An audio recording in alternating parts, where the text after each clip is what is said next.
Bienvenidos a su programa donde Dios llora. Nicaragua sufrió 30 años de guerra. El año 2018 fue fatídico para este país, donde se reabrieron heridas que incluso se hicieron más profundas. La Iglesia ha sido profeta y pastor durante esta crisis. Profeta para elevar la voz ante la injusticia y pastor para acompañar a su pueblo. Prioridad es crear procesos de reconciliación, convertirse en apóstoles del perdón. Sin embargo, las crisis sociales y políticas no son retos solo en Nicaragua, sino también en otros países de Latinoamérica. Vamos a hablar de todo ello con Monseñor Rolando José Álvarez Lagos, obispo de la diócesis de Matagalpa, que está con nosotros en el estudio. Monseñor Rolando, muchas gracias por estar aquí. Gracias a ti, María, por esta invitación. Estoy recordándome que en el año 2011, en septiembre, si la memoria no me falla, me invitaste por primera vez a tu programa. Exactamente, hace ya muchos años, Monseñor, y es una suerte y un honor tenerle de nuevo aquí.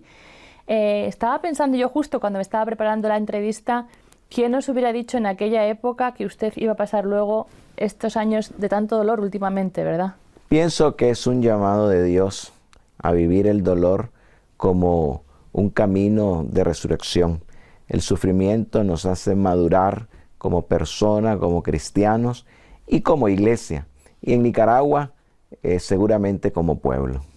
Exactamente. Yo le he escuchado ya alguna vez que usted dice siempre que en las crisis también hay grandes oportunidades.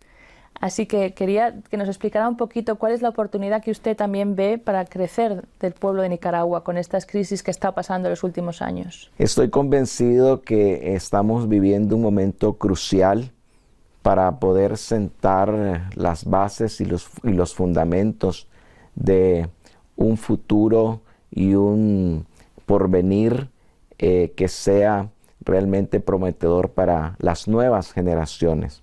Nosotros actualmente tenemos la responsabilidad de heredar a esas nuevas generaciones un país en paz, en justicia, en democracia institucionalizada, en estabilidad, en progreso y por supuesto con una opción preferencial por los pobres, como los obispos latinoamericanos lo decían allá en Puebla en los 70. La historia de Nicaragua durante estos más de 190 años ha sido muy fragmentada, círculos de mucha división, de grandes batallas, de guerras fratricidas, de guerras entre hermanos, de confrontaciones. Y creo que estamos viviendo un momento oportuno para poder crear un país nuevo, un país donde realmente podamos compartir, como he dicho en más de una ocasión, todos en la misma mesa, cada uno en su sitio y en su lugar, comiendo el pan con dignidad. Hemos hablado en la introducción también, y usted lo ha dicho a sí mismo, han sido conflictos fratricidas y esto crea, yo creo siempre, que crea unas heridas muy profundas. De hecho, a veces se hacen también cicatrices ahí dentro. ¿Cuál le parece a usted que es como la medicina para cerrar una cicatriz? Porque yo creo que esto no es tan fácil como cuando ha habido guerras invasivas de fuera, que siempre está como un poquito más distante, que ese dolor que llega tanto, tan profundamente a la familia, tan interiormente a veces.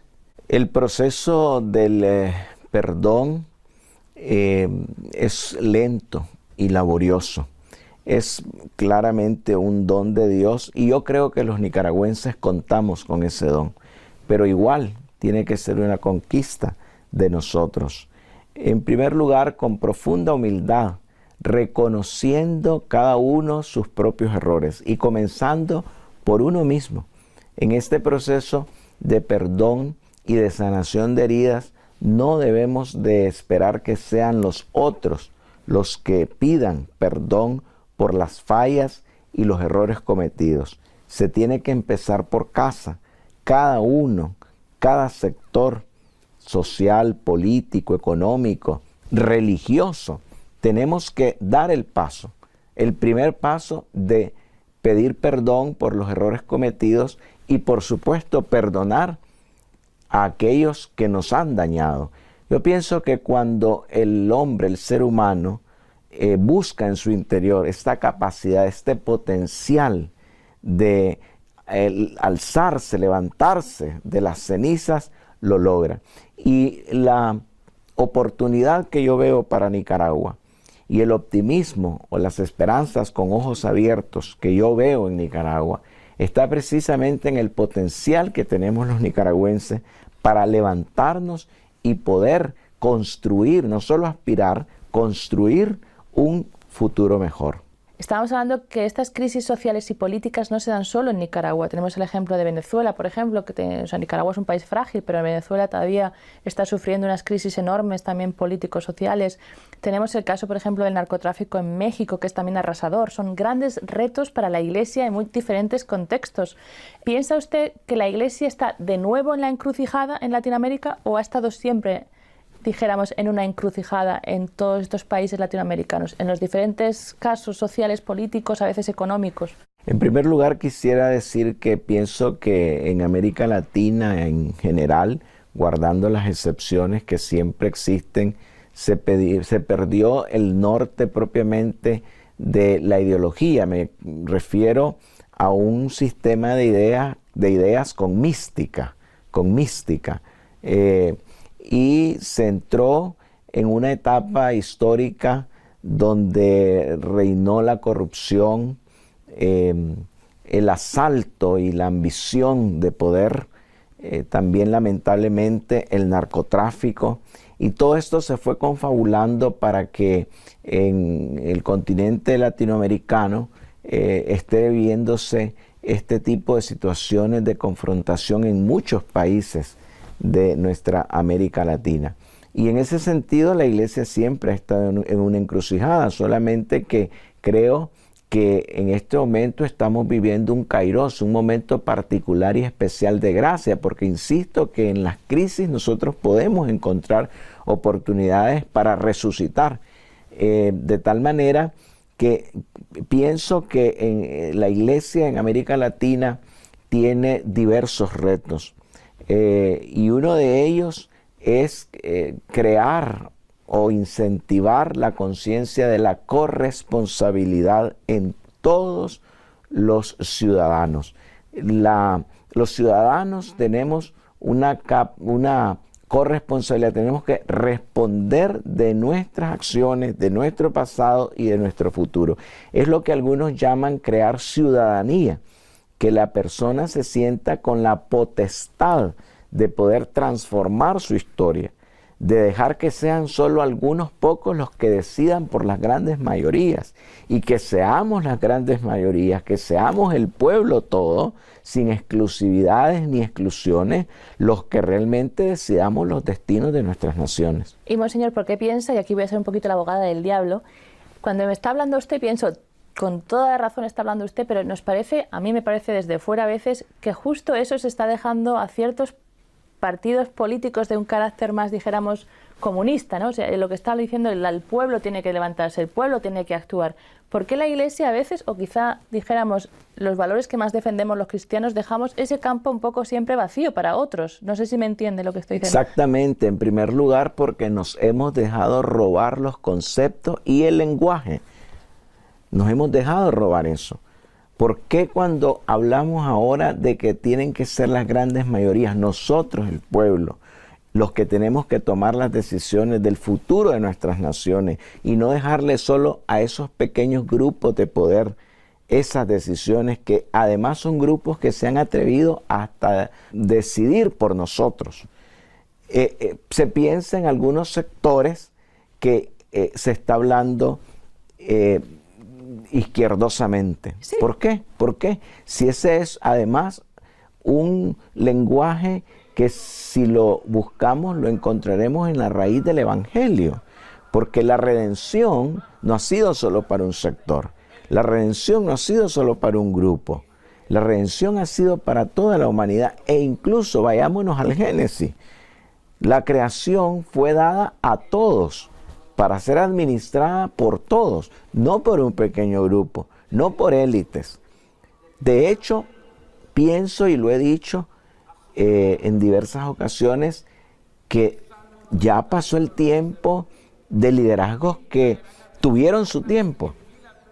Y debemos también de pensar en nuevos liderazgos que surjan de la juventud, con ideales, que vuelva a tomarse el norte de la auténtica ideología que, repito e insisto, cuando hablo de ella me refiero a un sistema de ideas con mística que se ha perdido en América Latina. ¿Y no piensa que en todo esto que estamos hablando justo la doctrina social de la Iglesia es la llave que abriría, ¿no? El volver a darle, como usted decía, al ciudadano, digamos al laico, porque a veces es la Iglesia, estábamos diciendo la Iglesia, siempre se piensa un poco en la jerarquía, que tiene que tomar posición, que tiene que defender al pueblo, pero muchas veces también pienso, la mayoría de los ciudadanos de estos países que estamos hablando son católicos, pero ¿dónde está la responsabilidad de este laico que sale a la calle a defender la justicia, la paz? Me refiero que no cree que nos hemos olvidado un poquito de esa doctrina social de la Iglesia para darle las herramientas al pueblo para que sepa decidir en momentos un poco complicados, porque a veces estamos hablando de situaciones sociales muy complicadas. Claro que creo que la doctrina social de la Iglesia es una herramienta vertebral. Me atrevería a decir que es un eje transversal de esta transformación social que queremos todos en América Latina. En la doctrina social de la Iglesia, sabemos, en primer lugar, se encuentra el valor supremo de la dignidad de la persona, tal y como afirmamos los obispos de Nicaragua en el mensaje pascual del 2019. Ahí hablamos efectivamente que la Nicaragua que nosotros esperamos es una en la que la persona sea el centro de todo el accionar social del país. A eso me refiero cuando hablo mística. Un espíritu donde la dignidad de la persona sea el centro de todo ello. Y este papel que tiene la Iglesia, que decíamos a veces de pastor, pero también a veces de profeta, y que yo preguntaba que si está en la encrucijada en muchos países, ¿puede ser también que esa encrucijada sea siempre porque el Evangelio nunca ha sido muy cómodo para los poderosos ni para muchas personas? ¿No es un papel de la Iglesia estar siempre en la encrucijada? La Iglesia siempre va a estar en la encrucijada. Y va a estar siempre en la encrucijada porque, como afirmabas tú, es profeta. Y el profeta, en primer lugar, anuncia la esperanza de la buena noticia. Nosotros no somos portadores de la desesperanza. Por eso en Nicaragua hemos insistido y vamos a seguir insistiendo en una esperanza de ojos abiertos. Es decir, que no es el que espera que otros hagan, sino el que espera que vengan tiempos mejores, construyéndolo él, sabiendo y conociendo la situación concreta que se está viviendo, no cerrando los ojos a ella. Pero también el profeta es el que denuncia la injusticia. Y obviamente cuando se denuncia la injusticia no se cae bien, pero esa es la misión. De lo contrario estaríamos desnaturalizándonos como iglesia, dejaríamos de ser la iglesia de Jesucristo. Claro, y también llama a la conversión, que también hay gente que no le gusta mucho, pero convertirse significa siempre cambiar. Sí, como Juan el Bautista, que siendo precursor preparó los caminos del Señor, anunciando y llamando a la conversión. Y claro que los primeros que tenemos que convertirnos somos nosotros, pero anunciarla a los hermanos. El camino de conversión, que recordemos, es en griego metanoia, y la metanoia es muy importante en cuanto que es cambio de mentalidad. Nosotros pensamos en la conversión como el cambio del corazón, y está bien porque es un lenguaje ilustrativo, analógico, pero siendo fieles al origen de la palabra, es un cambio de mentalidad. Estamos hablando de cambiar los contenidos de nuestros esquemas mentales. Estamos hablando de cambiar las significaciones de nuestros conceptos. Estamos hablando precisamente de que haya una auténtica transformación de las ideas, de ese sistema de ideas con mística, es decir, con ese espíritu cuya centralidad es la persona. Esa es una conversión integral. No solo se trata de convertirse del pecado personal, porque entonces caeríamos en una espiritualidad intimista, prácticamente privatista, si se puede decir de esa manera. Y la conversión es integral porque es una liberación. Es también convertirme al hermano, al prójimo, al otro, a la sociedad. Es convertirme a mi país. Tener el sentido de patria. Para mí los valores cívicos, por ejemplo, se sintetizan en el amor a la patria. La patria no como un concepto, no como algo etéreo. La patria como el lugar, no solo que me vio nacer, sino que me va a ver morir, y entonces que yo tengo que edificar, que construir. Con mis derechos y mis deberes. Con los derechos y deberes, exactamente. Y eso, María, efectivamente, diría que sintetiza lo que estamos hablando. Eso es ciudadanía. Eso es un sistema de ideas con mística. Eso es centralidad de la persona. Eso es que el pueblo tenga el derecho de darse a él mismo su personería jurídica a través, por supuesto, de los organismos, de los canales, de los medios, de las instancias que conforman las estructuras sociales. Es necesario